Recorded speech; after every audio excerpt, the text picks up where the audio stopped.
Hello everyone and welcome to the National Army Museum for today's very special event. Now here at the National Army Museum we tell the story of the British Army and those who have served in its ranks from the Civil War to the modern day. We do this through our galleries, our exhibitions, our education team, our public programmes and all the other wonderful things we do. There are many ways you can support us. Of course, come visit us here in Chelsea. We open 6 days a week and are completely free, and you're always welcome here. Of course, you can go into our shop or in our cafe and get a nice treat for yourselves. Or if you want to give us that little bit extra support, do think about becoming a member. I'll tell you all about that at the end. Now, today is a very special day for us here at the NAM, as we are delighted to be hosting the launch of a new book, as you might have guessed, on the story of Brixmis. So I'm thrilled to have author Andrew Long and podcaster Ian Sanders here with us today to discuss Andrew's latest book, Brixmis and the Secret Cold War. Now, both men are experts on the Cold War, and I will let them introduce themselves in a moment. But I just wanted to thank them both for working with us on today's launch. Now, normally this is the part where I say there will be time for a Q&A at the end. I'm afraid, due to the event, and because Andrew and Ian have so much to talk about, there will be no Q&A today, I'm afraid. For those of you in person who do have a burning question you want to ask Andrew, I do have some good news. You can ask him it when you buy a copy of his book from the National Army Museum shop. Thank you. Been working on that all day. Andrew will be signing copies just by the shop, so please do support him and buy a book and get it signed. Of course, it really supports his research and his work, but it also really supports the work we do here at the National Army Museum. So if you want to support an upcoming historian and a wonderful author and support a charity, National Museum, please buy through us, not through Amazon. We appreciate much more than they do.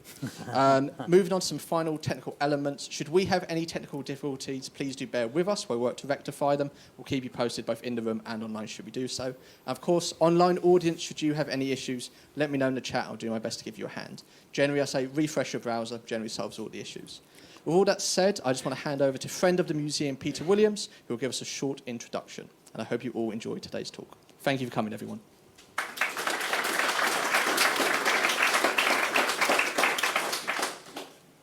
Danny, thank you. I always feel a bit like a superannuated karaoke singer with a microphone like this, but I'll do the best I can. And just to make the point at the beginning, this may be the National Army Museum, but Brixmis was about more than just the Army. So for the Air Force people who are feeling a little crinkled already, don't worry, we do love you after all. Thank you, Danny, for your introduction and for you and your team working so hard to make this happen. And on behalf of the Brixmis Association Committee, I want to start by congratulating Andrew. What's that? Andrew, the author of this remarkable book about the mission that is being launched today. And I'd like to welcome Ian Sanders as well, over my right shoulder, of the Cold War Conversations podcast site. They'll both discuss the book and its genesis once I'm done. I'd also like to say how delighted we are to be joined by our own president, General John Foley, here in the front, and his wife Anne. General John was the chief of Brixmis in the late 1980s. Also with us today are a number of veterans of the mission from every decade of its existence except the 1940s, along with numerous family members of Brixmis veterans, reminding us just how vital their support was, not just back in the day, but also continues to be today. And we're particularly chuffed to be joined by Warrant Officer Harry Puttick, from the Royal Hospital Chelsea next door. Harry served as a member of the mission back in the early 1970s. The ethos of the mission was and remains that of a family, working together through teamwork to deliver excellent results. And although what it was that Brixmis did was very much need to know during the Cold War, after the wall fell, the media's attention shifted to other potential theatres of war. And it was at that stage that the Brixmis Association sought to ensure that the mission's achievements were not forgotten. Our aim was to move from need to know to ought to know. The in-house history, the story of Brixmis, was produced back in 1993, and then in the mid-1990s, 2 books were published that brought the public's attention to the mission, more often than not for the first time. The first was Beyond the Front Line, written by Tony Geraghty, with support from Brixmis veterans and some grudging support from the Ministry of Defence. And it covered more than 4 decades of the mission's existence. And the second book, The Last Mission, Behind the Iron Curtain by Steve Gibson, who was written by a man who had served as a young tour officer in Brixmis in the late 1980s. Excuse me reading this, but I don't want to forget anybody or anything. Several years later, the Brixmis Associations Committee decided that as part of the legacy that the mission deserved to have, a memorial should be erected at the National Memorial Arboretum in Staffordshire. And so it was that in 2016, the Brixmis Association Memorial was unveiled at a ceremony marking the 70th anniversary of the mission's founding back in September 1946. With 2 books and a project for a fine memorial in place, we, the members of the Associations Committee, also set about creating an archive that could contain all the available surviving information about Brixmis and its fellow American and French military liaison missions. A decade and a half of unrelenting work by the Association's archivist, Squadron Leader Rod Saar, who's here with us today, has resulted in a collection of over 1,200 folders in 26 archive boxes. And it consists of memoirs, British and American official reports, maps and photographs, plus numerous reports from the East German secret police, the Stasi. And this extraordinary collection has been entrusted to the Little Hart Centre for Military Archives at King's College London. And it's already been of great use to academic researchers as well as to authors, and not least to Andrew here today. And our collective and heartfelt thanks go to Rod Saar, and they cannot be overemphasised. Still underway is the final part of the Brixmis Association's unstinting efforts to ensure that the mission's achievements, both military, diplomatic and operational, are not forgotten. And in response to the government's review in 2012 of historic medal awards, the Brixmis Association has been involved in a lengthy bureaucratic battle with the political elite in Whitehall to gain medallic recognition for everyone who served in the mission during its 44 years of operational existence as an intelligence collection unit. We operated unarmed in a theatre, East Germany, where the opposition was well armed and all too eager to react violently. That only 2 members of the 3 Western military liaison missions were killed by hostile action during more than 4 decades of aggressive patrolling was more a tribute to our collective professionalism than the result of any absence of danger. We have already made 3 submissions to the government in the last 7 years, seeking a Brixmis bar to the General Service Medal for all who served in the mission. And we will launch a 4th attempt early in 2025 in the belief that our achievements more than exceeded Whitehall's subjective and nebulous risk and rigour standards.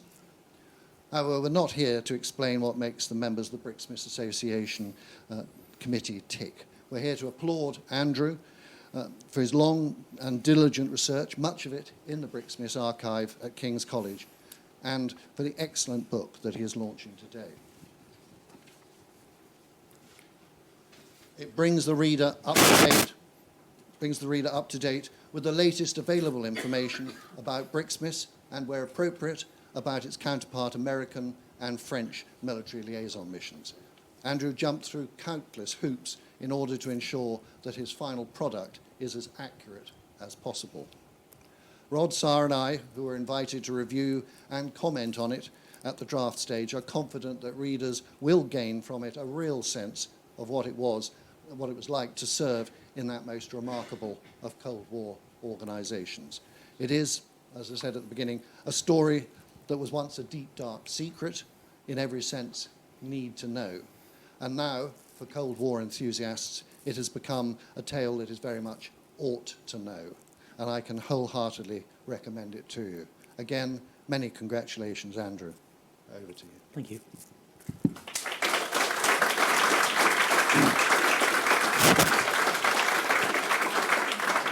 Well, Peter, thank you so much for that introduction. And I think it's safe to say that both Andrew and myself are humbled by the number of Brixmis veterans that are here today and their families. And we pay tribute to your service during the Cold War.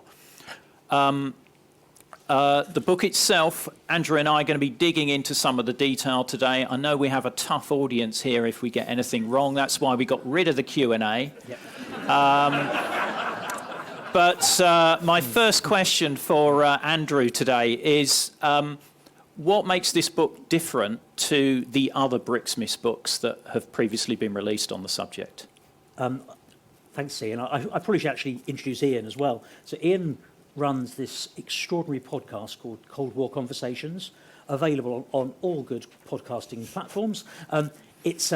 Ian has some extraordinary guests that were part of this Cold War story. So look out for it. You can see it on Spotify and all that sort of stuff. It's my favourite podcast. So it's great to actually be on the podcast as well. So that's great. And I'll be looking for interviewees later. Yeah, so exactly. Yeah, watch yourselves. Yeah, exactly. Anyway, so in answer to Ian's question, I think Peter sort of stole my thunder to a certain degree, or preempted it, because basically what has become around, Tony Geraghty and Steve Gibson, they broke ground that introduced the mission to the world that had never heard of Brixmis. And so back in the late 90s, mid to late 90s, that the books caused quite a stir. There was a lot of interest then, but over time the sort of buzz has subsided.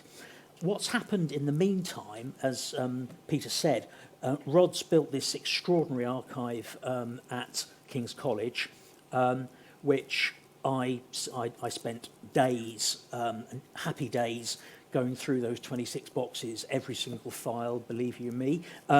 And as well as building the archive, these gents gave us access to a lot of great people, some people in the room today, which is very exciting. I can't tell you how good it is to meet some of these people that I've been writing about for the last 2 or 3 years.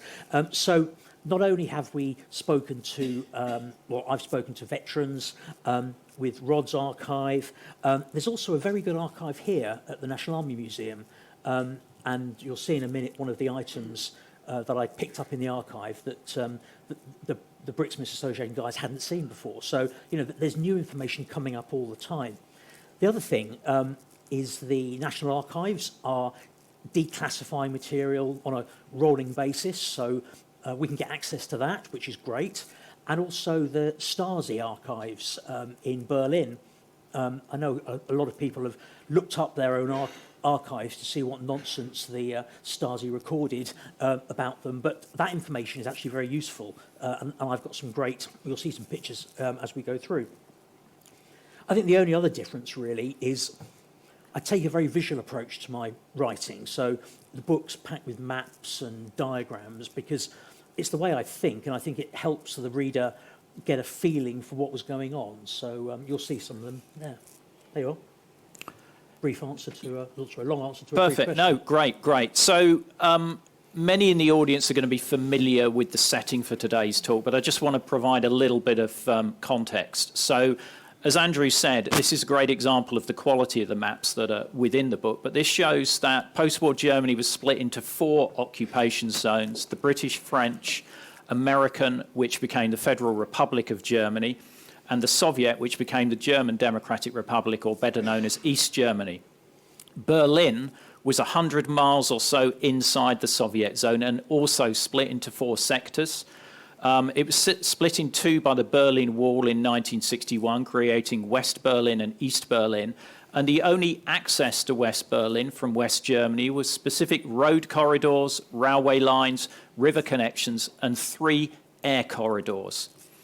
Berlin airspace was controlled within the Berlin Control Zone, which was a circle covering all of Greater Berlin, and we'll be covering more of this later. So, Andrew, what is Brixmis? Yeah, I suppose it's important to confirm that right at the outset. So it's the British Commanders-in-Chief mission to the Soviet forces of occupation in Germany, and thankfully they abbreviated that to Brixmis. To those who served, it was known as the mission. So how did it come about and what was its purpose? Okay. Back in September 1946, an agreement was signed, although we don't know if they actually put pen to paper, but an agreement was created between the Soviet occupation forces in Germany and the British. They realised that in the sort of heady days of the post-war, immediate post-war, they needed to identify formal communication channels or liaison channels, and that's a very important word, to facilitate the peaceful coexistence between the British occupation zone and the Soviet zone.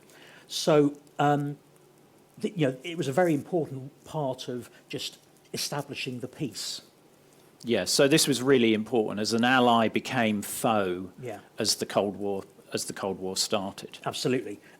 So Lieutenant General Sir Brian Robertson, he was the Deputy Military Governor of the British zone, and Colonel General Mikhail Malinin, he was the Deputy Chief of Staff of the Soviet forces in Germany.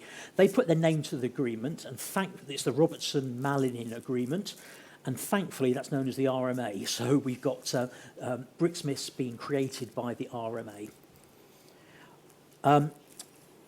We're going to refer you to the screen quite a lot. So on the left there is a copy of the Brixmis the Brixmis agreement, the RMA, that's from this very museum. The point of the mission, or the point of the agreement, was to formalise military liaison. Again, I use that word again. And they created reciprocal missions in each other's territory. You can see a young captain there who went on to great things. That is the Brixmis Pass. And that was an extraordinarily important document. And that's Peter Williams, sorry, by the way, if you can't read Cyrillic script. The pass was essential because it gave the bearer access to East Germany. Next to it is the vehicle pass. So as well as each of the individual members of Brixmis having a pass, each vehicle had its own pass as well. And you'll see a Brixmis high visibility number plate on the bottom there. And that can be seen on the Senator upstairs in the Friend to Foe exhibition, although it's not strictly accurate. There you are. Before somebody makes a comment on that, thank you, Dave. So the Americans and the French, they signed similar agreements with the Soviets the following year, creating the US mission and the French mission. And then equally, the reciprocal Soviet military liaison mission was known as SOXMIS, and they were based right in the middle of BAOR in West Germany, and they did a similar but not quite the same role. And for those interested in SOXMIS, Cold War Conversations has an episode with a member of the Royal Military Police who was tracking SOXMIS during the Cold War. It's episode 241. I did say there may be technical issues, so please do bear with me. Playing it. You just try not to lean on it. Do you want to stick it in my chest pocket? Then? You want to speak for me? Hello, testing, yeah? Should be okay. Testing, 1, 2, 3. Hello, London. We're okay. So, Andrew, where did all this liaison take place? Right, so the mission had a formal headquarters, which was known as the Mission House, and that was located from 1958 on Seestrasse in Potsdam, which, of course, was inside the German Democratic Republic. The Mission House, you can see there on the two photos on the left, it was a grand villa, primarily for entertaining and protocol purpose. But it was also a stopping off point for people embarking on tours, and we'll talk about that in a minute. So the house had these fantastic gardens leading down to a lake. So it was quite a nice place for mission members and their family to spend on a social point of view, but of course it had a formal role as well. There was a chap who, a live-in Mission House warrant officer, and I think we talked about our friend at the back there, and their role was basically to run the operation.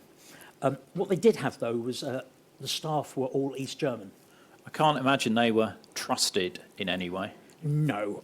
We know now, following the fall of the Berlin Wall, that they were all Stasi or KGB informants. And it was generally assumed they were, but we found out for certain with the Stasi archives opening up. It was also never proven, but it was believed that the mission house was bugged electronically, because, of course, the Soviets refurbished it, so they had an ample opportunity to do their thing. So basically, there were protocols in place with the mission people to only talk in certain places or not to talk shop in the public rooms. And what about the Brixmis presence in West Berlin? Well, their rear HQ was the administrative side of the mission. It's the sort of the beating heart of the operation, and that was at the Olympic Stadium complex in West Berlin. Right. And how did they cross then from West Berlin into East Berlin? Where was the crossing point for this? Okay, well, we happen to have a photograph on the screen here. That is the Glinica Bridge, and that's the crossing point from actually the American sector of Berlin into the GDR. You see the top one there, it's photographed from a Brixmis chipmunk.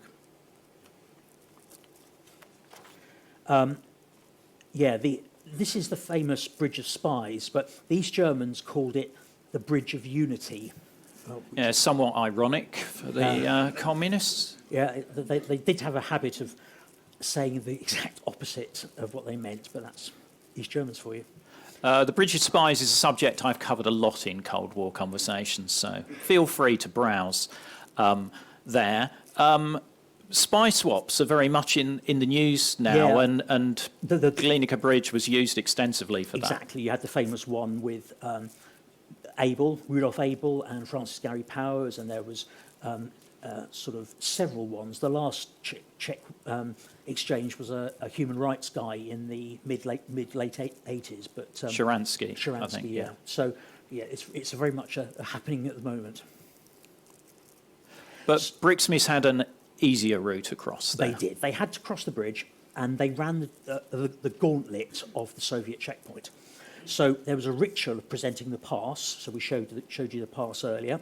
The passes for the people and the vehicle were submitted to the Soviets, who noted everything down, gave the information to the Stasi, who then basically used it as a prompt to follow the missions in East Germany. The bridge itself, you can see in the photos there, these are shot from the east, and you won't have seen many photos like this. They were taken by a friend of mine who was in the US Army Band in West Berlin, and he took them from the tour bus going back from a gig at the US Potsdam Mission House, and he certainly shouldn't have been taking pictures, but he did. So thankfully, I've been able to get them. But you can see the checkpoint. The barriers and controls. They were very intense checkpoints. They changed over the years from lift-up barriers to massive great concrete blocks, and I'm sure there were all sorts of nasties as well in the background. And then thankfully, if you look at the picture on the right, there was a Brixmis senator coming in the opposite direction. That was rather handy, wasn't it? So anyway, so that's the Glinica Bridge. I can see many nodding heads there, bringing back some memories for some of our audience here. So, Andrew, you've mentioned quite a lot liaison. What form did this liaison take? Right. The main liaison purpose was raising and escalating protests and issues, sorting out issues between the Soviets and the British. Fundamentally, it was the only point of contact between the British and the Soviets. So if there was anything happened in either country, it was Brixmis that was the crossover between the two massive armies. The Brixmis counterparts in Potsdam were called SERB, S-E-R-B, the Soviet External Relations Branch.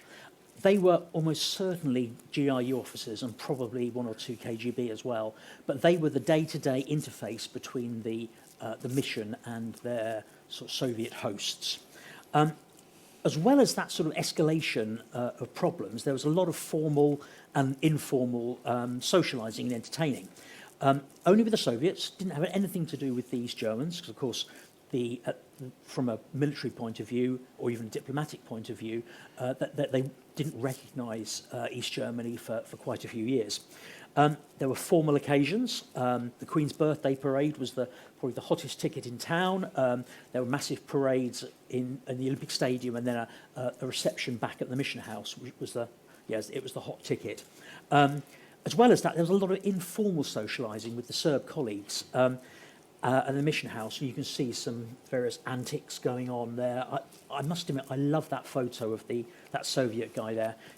It's straight out of central casting for a Bond villain. It's wonderful. And I don't know what they made of kilts. I imagine that was quite an interesting thing for them. But that was very important. That establishing those sort of social relationships became very important when there was a problem in the field, with a tour, because these people would be brought in to basically sort out. So if you were buddies with them, vodka and whiskey buddies, you still had that chance that they would, be able to try and sort it out just that little bit easier.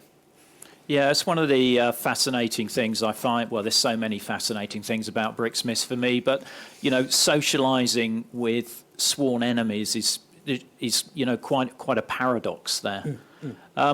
Now, based on what you've described here, some might view this as champagne soldiering. Absolutely, absolutely not. Anything but. So I've told you the purpose of the entertaining. It was to establish relationships. But very soon after the mission was formed, it evolved into an intelligence collection operation. And that developed to become a very effective intelligence machine, if you like. Continued uninterrupted, 24/7, 365 days a year, right from the agreement being signed in September 1946 until the mission was closed in 1990. So that's 44 years of operation, pretty much uninterrupted. And what form did this intelligence collection take? How was it organised? Okay, you'll hear the word tour mentioned a lot. Basically, the tour was dispatched into East Germany to observe, to record the activities of the Soviet and the East German militaries. You had a ground tour. That was initially an army focus. They were looking at the Soviet ground Orbat, the order of battle, command and control, troop formations, movements, training and exercises, and fundamentally equipment. So they were looking at tanks, armoured personnel carriers, trucks, amphibious operations. Amphibious operations were very important because as the expected Soviets were rampaging across West Germany, they would have to cross a succession of rivers. So the Soviets practiced amphibious crossings a lot, and there's some cracking stories of that. The Soviets would be observed at barracks, training areas, these things called TAC routes, and you'll see one in a minute, which were cross-country routes for armoured vehicles, crisscross the whole of East Germany, so tanks could zoom towards their objectives quite quickly. And of course, they had to get all this kit in and out of the country, so that was another thing that the mission looked at. And then there was the air tour. So you had primarily an RAF focus there, and they were, of course, looking at aircraft, helicopters, air defence systems, that was a big part, and the associated radar, so we're talking surface-to-air missiles. And so airfields were their primary objective, but also there was a lot of sneaking around in bushes at the outer edges of missile batteries and various exploits that certain people got up to. So those were the primary tours. So I understand what Brixmis is looking for there, but how did they actually perform these tours? Okay, again, the pictures speak 1,000 words. So they give a reasonably good feeling for what touring was about. So a tour was a team of 3 dispatched in a high-performance, heavily modified vehicle. The tour officer was in charge of the tour, but he was also in charge of photography. He was normally a Russian linguist and was the primary navigator. And if you see the picture on the top left, you see the tour officer in the back of his car there photographing over the shoulders of his colleagues. Then there was a tour NCO. His his primary role was recognition. So he was an expert in Warsaw Pact equipment. So he'd be recording all the information that the tour officer was photographing. And lastly, and you could argue critically to the whole operation, was the tour driver. And these were normally Royal Corps of Transport or RAF, highly skilled drivers, responsible for security as well. While the tour officer and NCO were looking at their targets, the tour driver's role was to make sure they weren't being sneaked up upon by nasty people.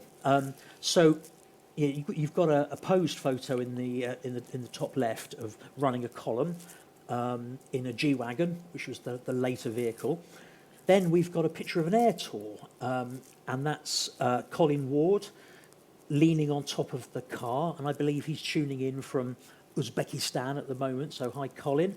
And Stan Matthews, I think, is also there looking at the target in the middle of a field with a G-Wagon. Then you've got, which is one of my favourite photos. If you look upstairs in the Photo Friend exhibition, you'll see this saloon car, this executive saloon. This is what they got up to in it. So this looks more like rally driving than touring. It's not a gentle drive in the countryside, as the tour drivers in the room will attest to. The rally is actually an important point because when this particular car came along, there were some issues with it, and they actually had to do some work with Opel Motorsport, who were the current World Rally Championships holders at the time. So there was actually a very strong link with rallying. The final type of tour, as you can see in the bottom right, was an aerial photographic reconnaissance sortie. Now, these were flown in a de Havilland Chipmunk, a two-seater training aircraft that was basically every pilot within the RAF would have used this aircraft as part of their training. It was a tandem two-seater. The observer would normally sit at the front. It would be flown from the back seat, and they'd potter around this burning control zone that Ian mentioned, basically looking down on the targets. So it was a really important viewpoint because there's a limited amount you can see from the road, but you're looking from above, you can actually see what's going on. And they flew down to like 300 feet sometimes. They weren't supposed to, but they did, with the aircraft crabbing along so they could get the angle right. But it was a hugely important and very secret part of the mission operation. Now, I'm sure I've heard a story somewhere about a chipmunk coming back with a bullet hole in it. Mm-hmm. Yep, that's quite a famous story. Only happened the once, as far as I know. April 1975, Squadron Leader Brian Speed was was observing. Master Pilot Graham Forrester was the pilot.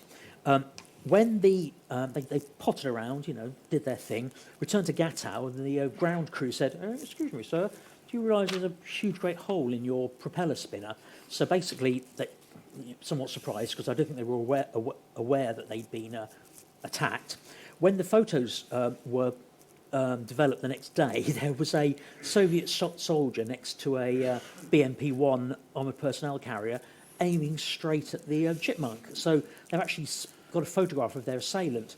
A couple of feet back, it would have hit the engine, and that would have been it. And there was about 2 minutes dead stick flying, if that. So it was would have been a very serious issue.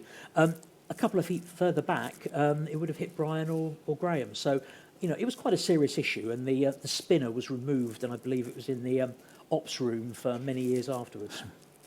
Now, Brixmis were involved in some very dirty work in full meaning of the word. Tell me about Tamarisk and Tomahawk. Okay. Well, this again, I think, is a favourite story about the mission. And again, was very, very secret. It was basically exploiting intelligence from Soviet rubbish tips. The Soviets were messy. That they just basically didn't really look after the premises that they lived in. It was just habitually messy. So after training or a deployment, or even just throwing trash over the back fence of their barracks, that was an intelligence goldmine. there was also, unfortunately, a rather unsanitary source of intelligence. British soldiers, when they got their daily ration packs, that included toilet paper as well as rations. And, of course, that worked fine. The Soviets weren't, so they basically had to improvise. And they improvised with whatever they could get their hands on. So torn out newspaper pages, pages torn out of manuals, notebooks, maps even, and that was utilised as we just mentioned. And then it was just chucked over the fence. So the tours would be dispatched, hopefully wearing quite thick glasses and perhaps a peg over the nose, and they pick through this rubbish tip and bag it up, double bag it up, take it back to the office where it was dried out, and then interpreted by a special team called Spandau, who were linguists, Russian linguists, and the intelligence was extraordinary what they picked up. So there was confidential notes that should never have been used as written in a notebook in the first place, let alone used as toilet paper. So it's a very nasty but hugely valuable piece of intelligence. Yeah, sounds like you could call it the fruits of the soil heap. I've got here, it says Ian Whitty comment, so they are. Sorry. That's good. It's a bit of an overstatement there from him. But anyway, so could Brixmis go wherever they wanted in East Germany? Okay. The RMA gave them access to all of East Germany, except for restricted areas. Now, these were called permanent restricted areas, or PRAs, and they covered areas of, for the Soviets, particular military significance.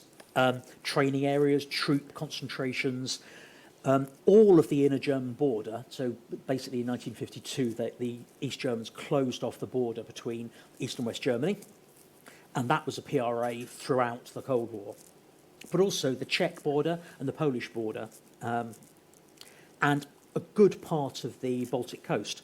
The BAOR had a similar reciprocal restrictions in Germany, so it was a sort of part of this partnership, if you like, with the Soviets.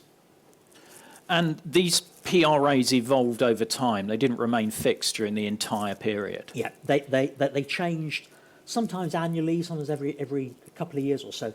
The two maps on the top left are actually really useful. So those are the official PRA maps from 1978 and 1988.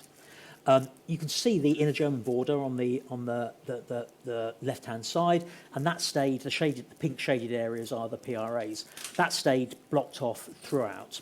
But what's interesting is that you see on the left-hand one the Czech border down the bottom, the Polish border on the right-hand side, and the Baltic coast was all restricted.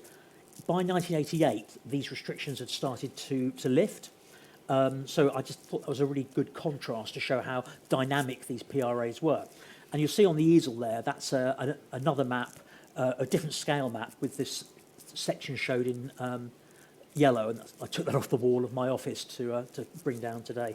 And there was another type, the TRA. Temporary restrictions. So if there was a particular activity going on, an exercise or some interesting bit of kit coming in, they'd impose a temporary restriction.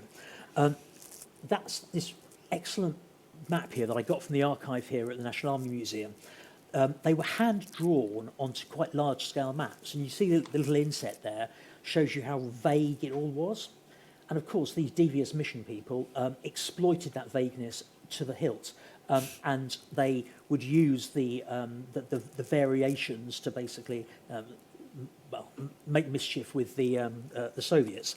Yeah, very important. So this is a TRA on the 22nd of May to the 3rd of June, 1973, and that's Dresden and Leipzig.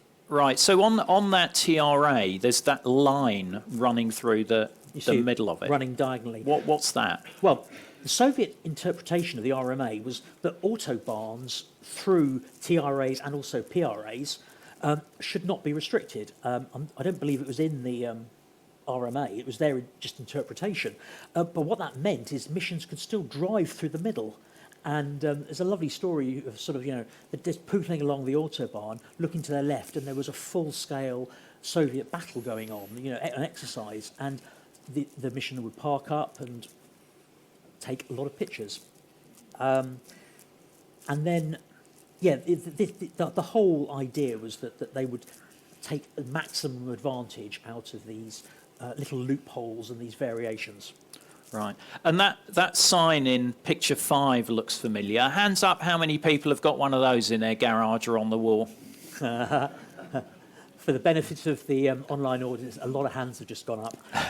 Yeah, it was really a rite of passage. If you hadn't nicked a MRS, a mission restricted sign, you clearly weren't doing your job. There's one upstairs in the photo frame. Okay, so you described earlier sort of some of the sites they were looking after, but you've got loads more detail in the book there. But let's just go through some of the types and some of the examples of some of the scrapes that people got into and the intelligence scoops. Okay, so you'll hear the word kit talked about a lot. So kit was the mission's sort of nickname for basically something of interest. So they'd be sitting there in the car, enjoying a nice cup of tea and some chocolate biscuits. Somebody would see something, the shout kit would be up, and then the team would instantly grab the cameras and start looking. Scoops, on the other hand, was something that was very new or very interesting, something that hadn't seen before. As Ian said, the book is packed with this sort of information. The one story I really like, because it's just fun, is the picture on the bottom right there, and that's Staff Sergeant Ken Wyke. Now, he was with the tour with Peter, just doing a rail watch, watching a railway line to see if anything interesting came along, and a Soviet kit train with a load of armoured personnel carriers happened to pootle past at quite a slow rate. Ken jumped out and ran along the train and jumped on this moving train. I don't know how fast it was going, like walking speed, I think, was it? It was that sort of thing. Jumped up onto the BMP-2, which was a new armoured personnel carrier in East Germany. And the famous story is he happened to have an apple in his pocket. He grabbed the apple and stuffed it over the muzzle of this gun because the West weren't sure of what calibre the gun was. So he shoved this apple there, but what he did actually quite usefully was he held his dictaphone. He was the tour NCO, and he held his dictaphone against the muzzle, which enabled Peter from the car to shoot some pictures which were slightly more accurate in terms of measurement. Ken, I think the Soviets had woken up to what was going on, so Ken leapt down, jumped in the car, and they disappeared off into the sunset. The apple disintegrated over the next couple of days, unfortunately, but we're not going to let sort of reality get in the way of a good story. The intelligence was gained. He stole the muzzle cover as well, which might have helped. But that's just an example of one story. Ken got the British Empire Medal for his exploits. It's one example that I think just encapsulates the mission spirit.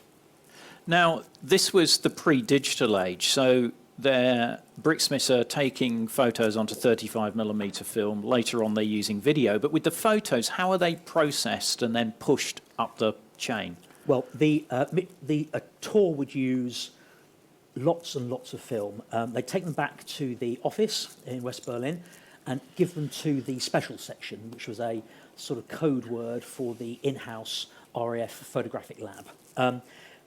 They would then produce black and white prints, enlargements, colour slides, and generally they'd be on the tour officer's desk the morning after that they returned from tour.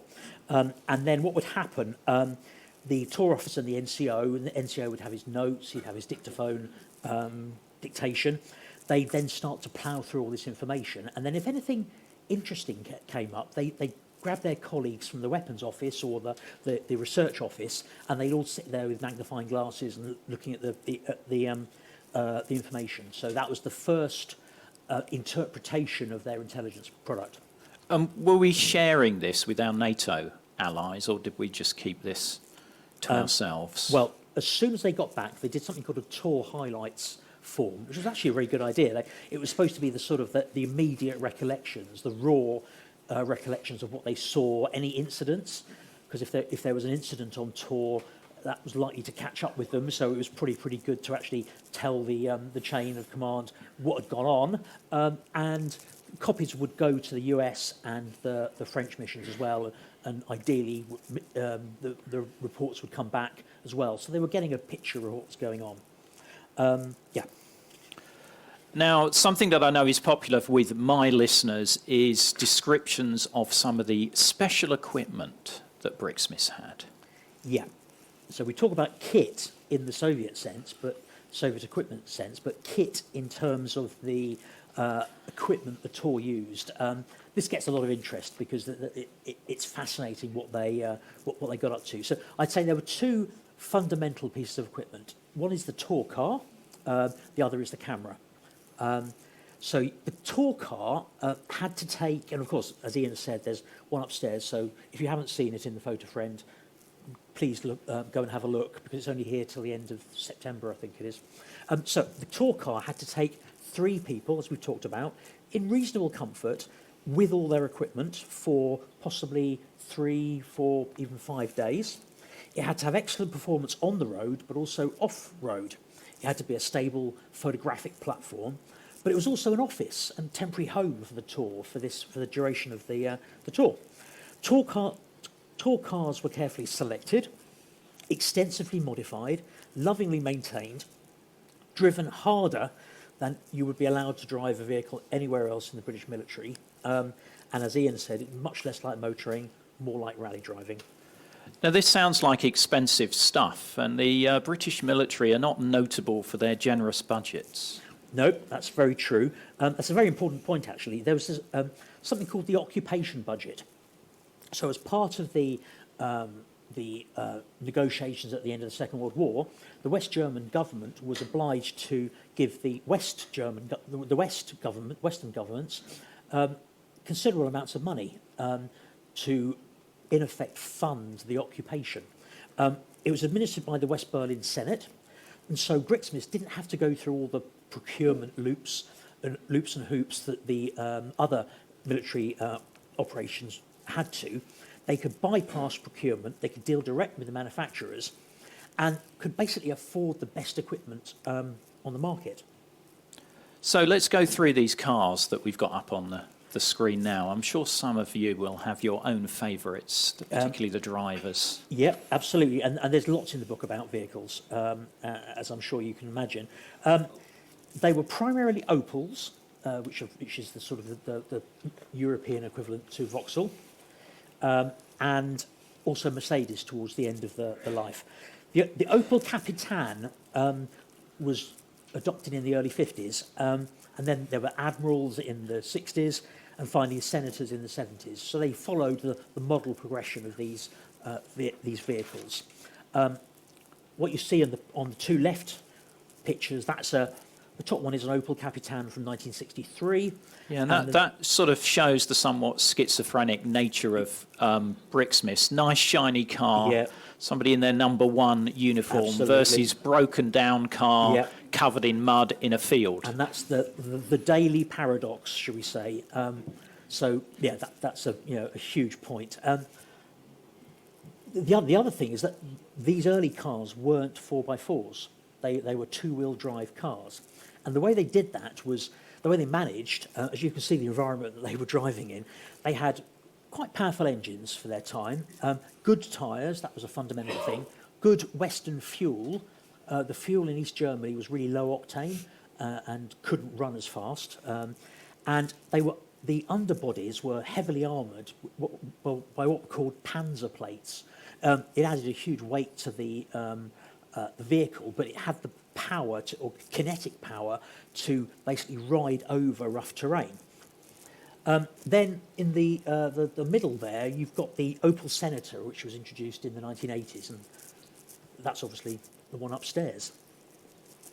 And were these vehicles standard models then? They had modifications to help them with rough terrain? Heavily modified. So we talked about the panzer plates that can be seen, underneath the cars. Half a ton extra weight was added to the all-up weight of the vehicle. They had long-range fuel tanks, and you can see that on the Senator upstairs. And there were various other mods specific to the touring requirements.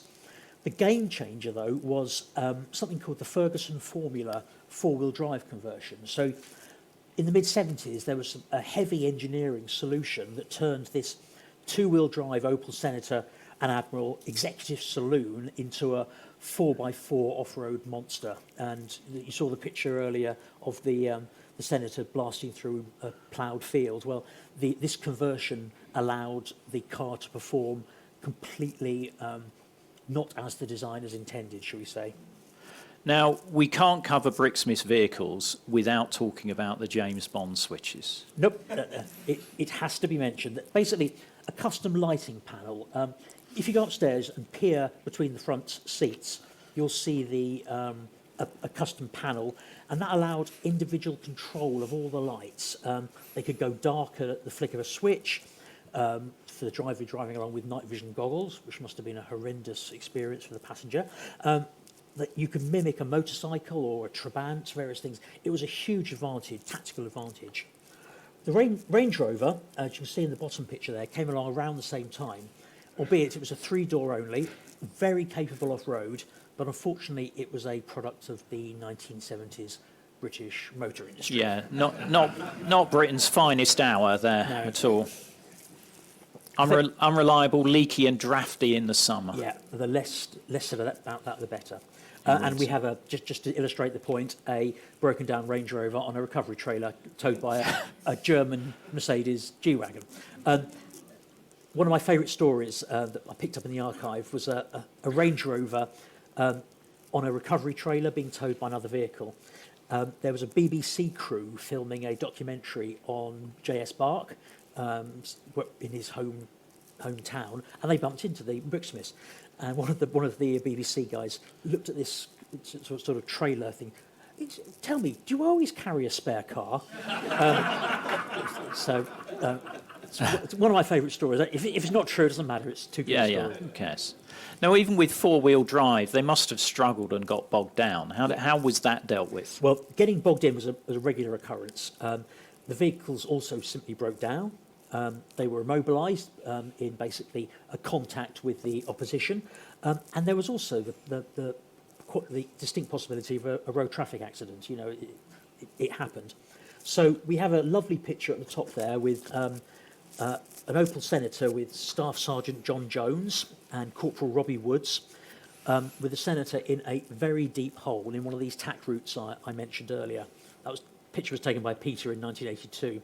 But there was a whole host of techniques they used to get themselves out of trouble, and I talk about that in the book. Now, at the risk of starting a fight within the audience here, in your opinion, what was the best touring vehicle? Die-hard saloon aficionados will argue that the Senator was the ultimate car, but really, if you look at the Mercedes G-Wagon, that you can see there's Squadron Leader Andrew Pennington lounging on the bonnet of a G-Wagon. It had huge advantages. It had excellent four-wheel drive, amazing off-road performance, pretty good on-road performance, not as good as the Senator, but it had 4 doors. That's a pretty big advantage over the Range Rover. And also it had a lot more space, electric winch in the bumper to help get out of trouble. And yeah, I think that probably was a big step forward, so much so that the British introduced it. Dave in the audience was involved in the selection of this vehicle, but also the Americans used it and the French used it as well. Now, we mentioned earlier that a key aspect of this was getting good photos. Without that, there's very little intelligence you're going to get back. How was that achieved? Well, tour officers had to become, in effect, professional photographers with professional equipment and a professional lab back at the office. There were lots of special techniques, both in shooting and processing the film afterwards, and they used a succession of models. Got a photo there on the top left. That's Flight Lieutenant Hugh Maddock-Jones, and we've got his family here in the audience. And he's holding a Leica. That's from 1958. We've got various successions of cameras there. There's an air tour there at the middle with a officer using a pistol grip holding a rather huge lens, and the tour NCO looking through binoculars, and they'd be calling out information, and as well as maintaining security, the driver would be noting down film numbers, frame numbers in his notebook as well, to sort of get all the information together. The East German optic industry was actually quite good, so a lot of the equipment, certainly binoculars, were locally produced equipment.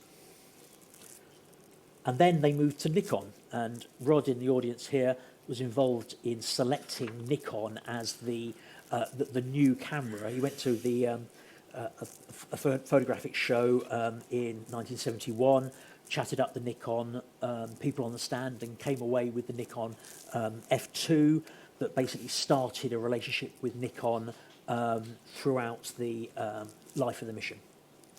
The other pictures there, this is actually upstairs. It's not in the Photo Friend. It's in the Cold War. Or the War at Home exhibition. War in Europe, I think. Yeah, yeah. So we found it yesterday. That's a Nikon F3 body with a motor drive and a mirror lens on the front. I think it's a 500mm mirror lens.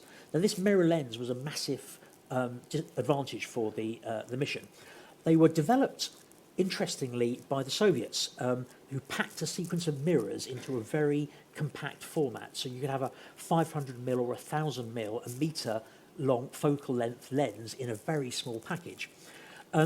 Another good story, so it was developed by the Russians. They produced this MTO lens. The British the military attaché, the British military attaché in the embassy at Moscow, was sent out to buy one of these.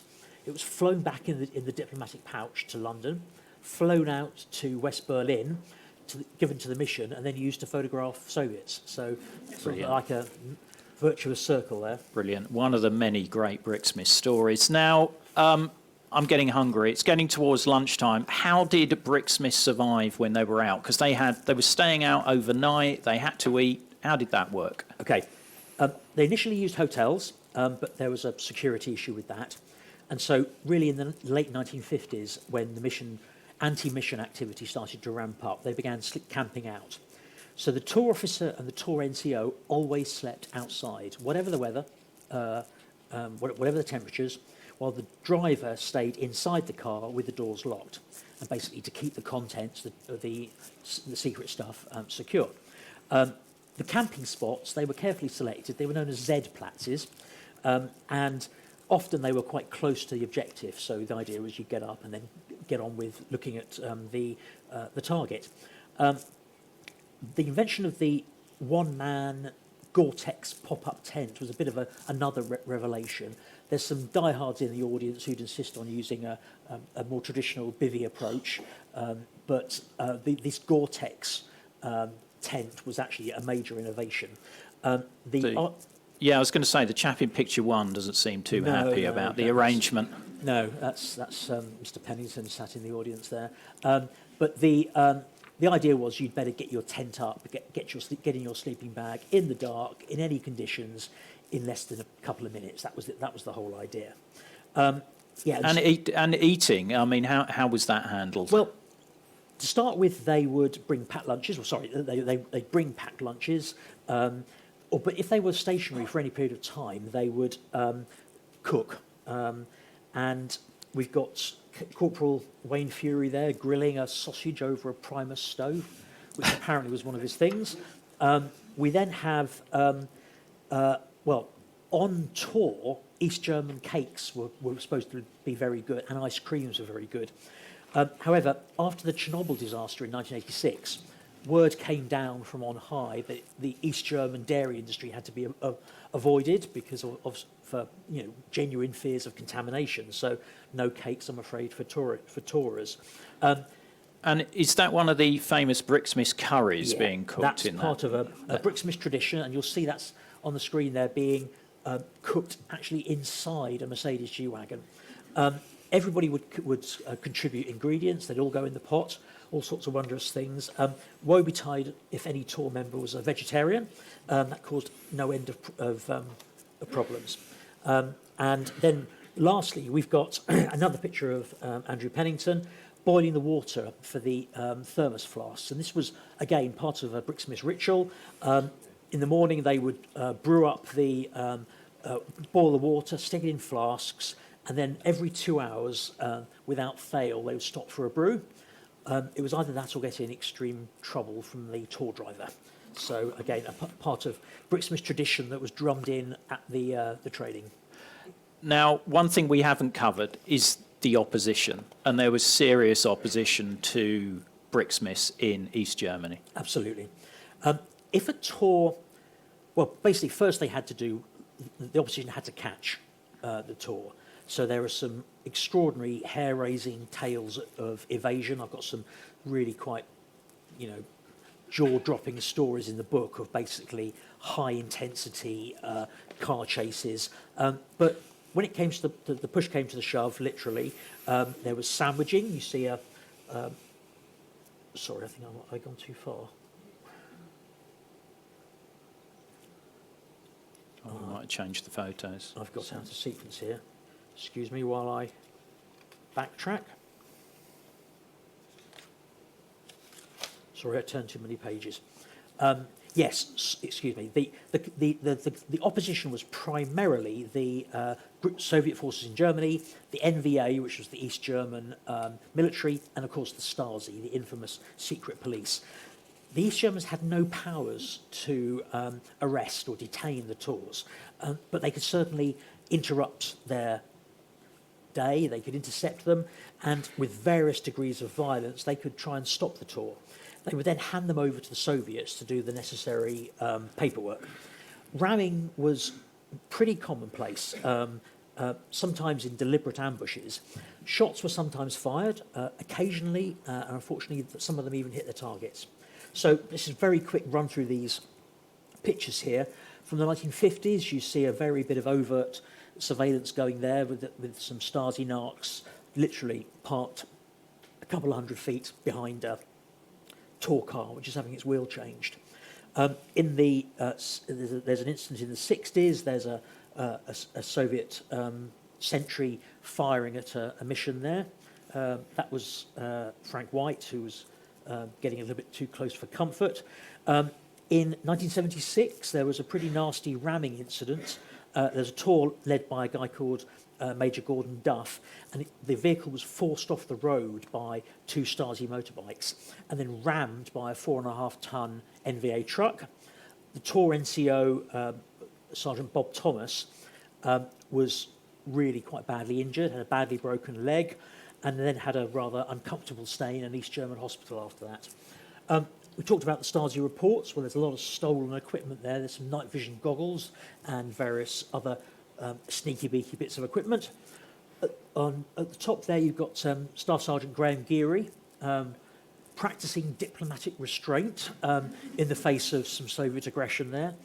And then there's the Athenstedt incident. If you heard Peter's talk here some months ago, he recounted this incident, but basically Brigadier John Learmont, it was an attempt to basically kill a mission member by the East Germans, and there was a really violent ramming by a 12-ton truck. It's that talk's available on the museum's YouTube channel if anybody wants to see it. And I sort of go into some detail about it in the book. And then lastly, we've got Captain Stephen Harrison on tour with Eddie Fannin and driver Mick Rostron. They were driving a G-Wagon, and basically they were being chased in reverse by a GRU Spetsnaz squad in a BRDM-2, an armoured personnel carrier. So basically they were in reverse at high speed being chased down. Rostron did this J-turn, a moving turn, and basically carried on with his momentum forwards, and they escaped. And the guy you can see with the machine pistol there basically fired at the tour, and thankfully they missed. So that was a... Yeah, Stephen Harrison gives a very vivid description of that in my episode 250 in Cold War Conversations. That's the last promo for today. But I would highly recommend this podcast. So there seems to be many close scrapes with death, but there were fatalities in the other mission teams. Absolutely. And it's important we sort of reflect on that today. There were some very serious incidents, really going back to the 1960s. In March 1962, there was a tour out in the GDR, but quite close to the Berlin Wall. The driver was a Corporal Day, and basically a East German border guard, a Grepo, came out of this sort of guard post and emptied the magazine of his automatic rifle into the back of the car. Now, the tour officer, who was actually, I think, MI6 at the time, but he survived. He got away scot-free. Day was hit multiple times. Thankfully, he survived, though. We've got the Athenstedt incident we talked about. That was a direct attempt to kill a mission member who actually happened to be Chief Brixmis at the time, and Peter. And then, unfortunately, in March '84, there was the first fatality. And Adjutant Chef Philippe Mariotti of the French mission was killed in a horrendous accident. Well, not accident. It was a targeted assassination, and unfortunately, he was killed, and that was in Halle in East Germany. And then the following year, Major Nick Nicholson of the US military liaison mission was shot and killed by a Soviet sentry, and that was in Ludwig-Lust Tekentin. Now, these were very serious incidents, obviously. They caused major diplomatic ructions that hit the White House, hit the Kremlin. You know, it was a really big deal. But what struck me as I researched the book was how random the whole thing was. A tour could be targeted at any moment, anywhere in the GDR. It didn't matter whether they were British, French, or American.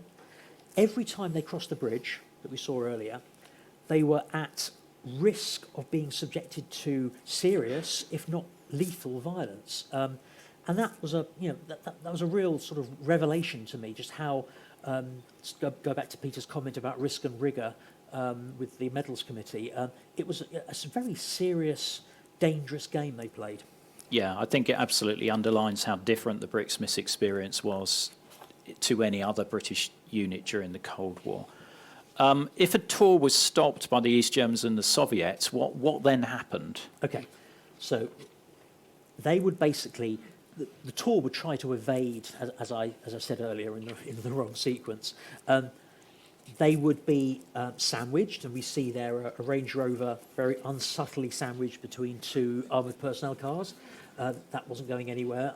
I read stories of actually the Soviets put landmines in front of the tyres to stop them moving at all. So, you know, it was quite serious. We've got tarping there, which is the top middle, which was actually quite nasty. So they put these very heavy tarpaulins over the vehicle. And on a hot day, you know, with the windows probably up for security, that was a very unpleasant situation. And then, of course, you've got ramming. There's an incident there where a G-Wagon was basically pushed off the road. What you don't see in this picture was to the immediate right, there was a railway track. So they used the situation very, very aggressively. The East Germans, as we said earlier, had no authority, so they basically summoned the local commandant who would investigate, he'd interview the witnesses, he'd take photos, measurements, all that sort of stuff. And then there's a lovely photo there of Captain Stephen Harrison, who appears on one of Ian's episodes, trying to talk his way out of a situation. And that demonstrates how important Russian language skills were, because you could potentially talk yourself out of a problem. We've got Squadron Leader Martin Common there in discussion with an East German and Soviet officer, pointedly photographed right next to a MRS sign. I think it was a rather deliberate on the Stars' part.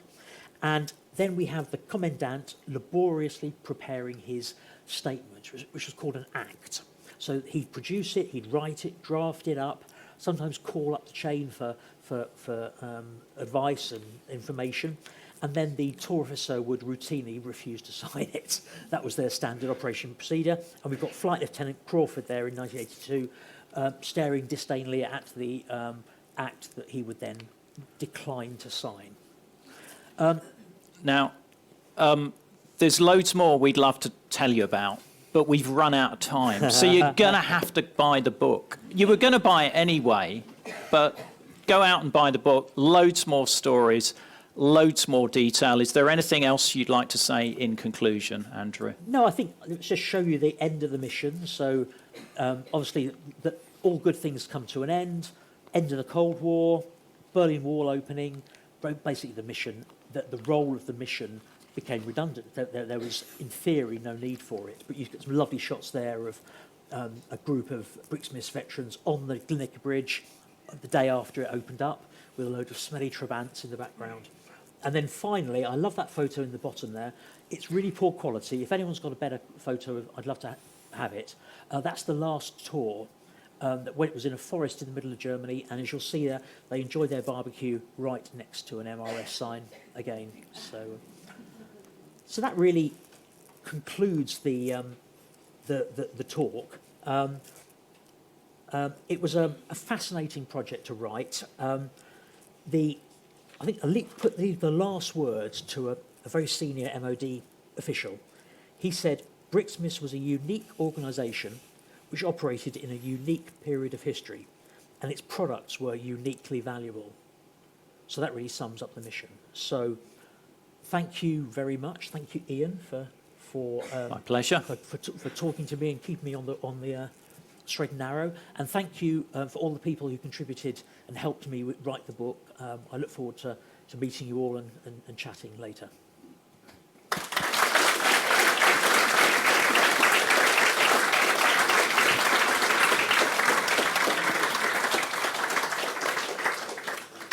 Andrew, Ian, thank you so much, both for your time and your expertise. I think we all really enjoyed that, and I think you could have gone for another hour if we had Absolutely. time. I'll let you all go because it's quite warm in this room. So I will say thank you all for coming. If you do want to support the work, we do a little bit more. So a donation box, if you've got any old cash you wish to get rid of, we will happily accept it. Of course, you are always welcome in the museum. You will now go to the shop and buy a signed copy of Andrew's book. But also, I can't promise you Brixmis curry, but we do have a lovely bit of fish and chips in the cafe, should you wish to stay for lunch. But no, thank you so much, everyone joining us in person, and to the wonderful online audience as well. We really appreciate doing these kind of special events, so thank you all for joining us. Just to let you know, if you're new to the NAM and have never heard of us before, we do have a full programme of events. We do this talk every single Friday on a different subject, and we also run the Chelsea History Festival, which is running at the last week of September. So if you're interested in history, do check that out as well. I'll just say what's coming up next Friday. So next Friday, join us as Joseph Cozens discusses the battle for law and order between the British Army and the smuggling gangs of the 18th century. Something completely different. Again, Andrew, Ian, thank you so much for joining us. To the online audience, thank you, everyone. Hope to see you all soon. Take care, everyone.